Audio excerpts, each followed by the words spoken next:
جی السلام علیکم۔ آپ دیکھ رہے ہیں انگلش ایزی ٹرکس ود محمد شعیب۔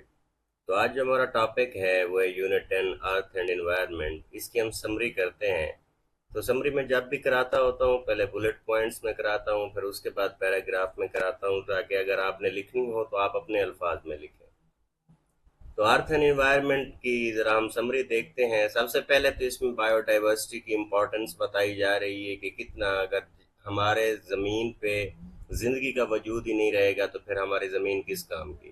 اس کے بعد انوائرمنٹل پریشر کے بارے میں اس میں ڈسکس کیا گیا ہے کہ انسانوں کی جتنا ضروریات ہیں، فوڈ ہے، واٹر ہے، انرجی ہے، یہ ڈسٹرائنگ ہیبیٹیٹ، یہ ہمارے جو مسکن ہیں یہ تباہ ہو رہے ہیں کہ ایکٹیویٹیز کی وجہ سے، ہیومن ایکٹیویٹیز کی وجہ سے۔ اس کے بعد اوور پاپولیشن کرائسس ہے، ہماری آبادی بہت تیزی سے بڑھ رہی ہے۔ اس کے بعد ہیبیٹیٹ ڈسٹرکشن ہے، کیونکہ ہم گھر بنانے کی وجہ سے درخت کاٹ دیتے ہیں، آبادیوں کی وجہ سے جنگل ختم کر دیتے ہیں۔ اس کے بعد کلائمیٹ کرائسس ہے۔ کلائمیٹ کرائسس ظاہر سی بات ہے، اگر آپ سارے گرین ہاؤس ایفیکٹ کرتے رہیں گے تو آپ کے علاقے کا ٹمپریچر زیادہ ہو جائے گا۔ اس کے بعد ہے ویسٹ مینجمنٹ ایشوز۔ ظاہر سی بات ہے، اب جب فیکٹریاں وغیرہ ہم لگاتے ہیں ان کے ویسٹ مینجمنٹ کا بھی ہمارے پاس پراپر سسٹم نہیں ہوتا کہ کہاں کہاں تک وہ جانا چاہیے۔ On going climate change, climate change اگر آپ دیکھیں آلریڈی بھی تو بہت زیادہ ایشوز ہم دیکھ رہے ہیں، ٹمپریچر اتنے بڑھتے جا رہے ہیں، پھر اس ٹمپریچر کی وجہ سے یا تو کبھی زیادہ بارش ہو جاتی ہے یا کبھی ہوتی ہی نہیں ہے، یا بالکل سیلاب آ جاتے ہیں۔ تو یہ سارا آن گوئنگ کلائمیٹ چینج اس کو کہتے ہیں۔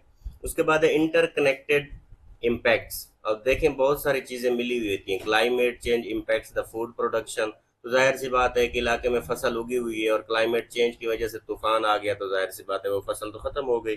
اس کے بعد ہیلتھ کے ایشوز بھی ہوتے ہیں، جہاں آ کے گندا پانی کھڑا ہو جائے گا تو وہاں ظاہر سی بات ہے بیماریاں بھی پھیلتی ہیں۔ اس کے بعد ہے انٹرنیشنل ایگریمنٹس کے انٹرنیشنل لیول پہ کون کون سے ایگریمنٹ ہوتے ہیں۔ Existing agreement like the Kyoto protocol and Paris agreement میں ٹیک دا ڈیکیڈز ٹو شو ایفیکٹ۔ تو یہ انٹرنیشنل لیول پہ جو ایگریمنٹس کیے گئے ہیں ان پہ عمل کرنے کے لیے بھی ابھی کافی عرصہ رہتا ہے۔ اس کے بعد ہے ولنریبلٹی آف دا پاکستان۔ اب پاکستان کو دیکھیں، Pakistan is highly vulnerable to climate change facing the economic. Pakistan ہم ان ملکوں میں آتے ہیں جو ان چیزوں کے بارے میں زیادہ توجہ نہیں دیتا، اس لیے چاہیے کہ اس پہ توجہ دینی چاہیے۔ ریسنٹ فلڈ دیکھ لیں، ان 2022 floods in Pakistan exemplified the humanitarian crisis exacerbated by the climate change۔ اس کلائمیٹ چینج کی وجہ سے اتنا بڑا سیلاب آ گیا کہ انسانوں کی مدد کرنے کے لیے غیر ملکوں کو ہماری ہیلپ کرنی پڑی۔ Call to action, urgent need for national global effort to combat the climate change. Climate change کو جب تک حل نہیں کیا جائے گا تو ہم آگے نہیں بڑھ سکتے۔ اس کے بعد انڈیویجول ریسپانسبلٹی ہے، سٹیزن کین کنٹریبیوٹ۔ تو جب تک ہر ایک انسان کا مائنڈ چینج نہیں ہوگا، فرد مل کے ایک گروپ بناتے ہیں، گروپ مل کے ایک سوسائٹی بناتی ہیں، ٹھیک ہے، اور جس طرح جب تک سوسائٹی نہیں بنے گی ہم آگے نہیں جا سکتے۔ اس کے بعد گورنمنٹ کا رول ہے، گورنمنٹ کا بھی ظاہر سی بات ہے رول ہے، جب تک گورنمنٹ اس چیز پہ خرچ نہیں کرتی تو انڈیویجولز کی مینٹل سیٹسفیکشن اور مینٹل ہیلتھ اس لیول کی نہیں ہوگی تو وہ بھی اس پہ کام نہیں کر سکتے۔ تو اسی کو اب پیراگراف کی شیپ میں دیکھتے ہیں۔ The diversity of life on earth is essential for the health of our planet and human well-being۔ تو ظاہر سی بات ہے ڈائیورسٹی، جب جتنا بھی اللہ تعالیٰ کی مخلوقات ہیں یہ اگر ہمارے سیارے پہ نہیں ہوں گی تو اس کا کوئی فائدہ نہیں ہے۔ Yet nature phases the unprecedented pressure from the human activity۔ اس کے باوجود بھی انسانوں کی کچھ ایسی سرگرمیاں ہیں جس کی وجہ سے ناقابل برداشت جو ہے پریشر ہے زمین پہ۔ Are increasing demands for the food, water and energy are destroying the habitats and driving the species to extinction۔ تو دیکھیں بہت ساری چیزیں ہم فصلیں وغیرہ اگانے کے لیے یا زمینوں کے لیے ہم کیا کرتے ہیں، جنگلات کاٹ دیتے ہیں، اس کی وجہ سے بہت سارے سپیشیز، بہت سارے جانور ناپید ہوتے جا رہے ہیں، اور ہم اپنے مسکن بنانے کے لیے بھی بہت سارے جنگلات کو ختم کر رہے ہیں۔ With biodiversity loss occurring up to 10,000 times faster than a century ago۔ کہتے ہیں 100 سال پہلے جس طرح سے تھا بایو ڈائیورسٹی کا نقصان جتنا ہو رہا تھا، اب اس کو 10 سے ملٹیپلائی کر دیں، اس سے بھی زیادہ ہو رہا ہے۔ Over population and wasteful consumption threaten half of the earth species.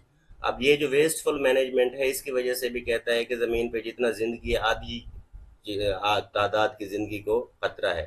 While urbanization and the industrial activities and fragment natural habit isolating many species. اور یہ جو ہم انڈسٹریلائزیشن اتنا کر رہے ہیں اور شہروں کو بڑھاتے چلے جا رہے ہیں، اس کی وجہ سے بھی ہم جنگلات کاٹ رہے ہیں، درخت کاٹ رہے ہیں، اس کی وجہ سے بھی بہت سارے مسائل پیدا ہو رہے ہیں. The ongoing climate crisis, آج کل جو چل رہا ہے کلائمیٹ کا crisis driven by the greenhouse gas emission could lead to a 3 to 4 degree centigrade rise in the global temperature by the end of the century. اب یہ جو 2021 چل رہا ہے، ہم 21ویں صدی میں جا رہے ہیں، تو کہتے ہیں 21ویں صدی کے اینڈ تک 3 سے 4 ڈگری سینٹی گریڈ پوری دنیا کے ٹمپریچر میں اضافہ ہو جائے گا اگر ہم نے صحیح سے سٹیپ نہ لیے. Already causing declines in the various species, اور بہت سارے سپیشیز میں یہ پہلے بھی یہ چیز ثابت ہو چکی ہے کہ یہ چیز کم ہو گئی ہے. ویسٹ مینجمنٹ ایشوز، اور ویسٹ مینجمنٹ کا جو ایشو ہے particularly plastic pollution are choking our oceans and harming the marine life. اب یہ جو پلاسٹک ہے یہ اتنا لیتھل چیز ہے، یہ ہمیں بہت زیادہ امپیکٹ کرتی ہے. Climate change is not a distant threat, it is currently impacting the ecosystem and the communities worldwide. تو یہ نہیں ہے کہ آپ یہ سمجھیں جو کلائمیٹ چینج ہے یہ کہیں دور کا مسئلہ ہے، کہتے ہیں دور کا مسئلہ نہیں ہے، یہ پوری زمین کا مسئلہ ہے اور سب نے مل کے کام کرنا ہے. With interconnected effects on the food production, health and socio-economic conditions. تو یہ سب چیز کے لیے ان سب پہ انٹر کنیکٹڈنیس، فوڈ پروڈکشن پہ بھی اس کا اثر ہوتا ہے، ہیلتھ پہ بھی ہوتا ہے اور فائنانس پہ بھی ہوتا ہے. Although international agreements like the Kyoto Protocol and the Paris Agreement exist, their long-term implementation may take the decades. تو کہتے ہیں کہ بے شک یہ ہمارے پاس کیے گئے ہیں معاہدے، لیکن پھر بھی ان پہ عمل کرنے کے لیے بھی ہمیں سالوں کے سال لگیں گے، دہائیاں لگیں گی. Countries like Pakistan are particularly vulnerable, facing the significant economic and health risk from the climate-related disaster as illustrated by the devastating floods of 2022. تو کہتا ہے کہ پاکستان کو اگر دیکھا جائے تو یہ ان ممالک میں آتا ہے جن میں بہت زیادہ مینجمنٹ نہیں ہے. اگر 2022 کا سیلاب دیکھ لیں تو اس میں کتنا زیادہ لیتھیلٹی تھی، کتنا زیادہ نقصان ہوا. Urgent action is needed at the both national and global level so combat climate change. تو ظاہر سی بات ہے اس کے لیے ارجنٹ ایکشن کی ضرورت ہے تاکہ ہم اس کو منیمائز کر سکیں. with individuals playing a crucial role by adopting sustainable practices. تو ہر فرد کا بھی یہ ایک حق بنتا ہے کہ وہ کوئی نہ کوئی کام کرے تاکہ اس کی طرف ہم اس کو منیمم کریں. ہر بندہ جب اپنا رول ادا کرے گا تو وہ کام ہوگا. The government must also take the concrete step to improve the infrastructure and mitigate the effects of the climate change, as our future action will determine whether we fulfill our responsibility to the environment. تو کہتا ہے کہ government کو بھی چاہیے اس کے خلاف step لے تاکہ ہم دیکھیں کہ ہمارا مستقبل کس طرف جا رہا ہے. Thank you so much.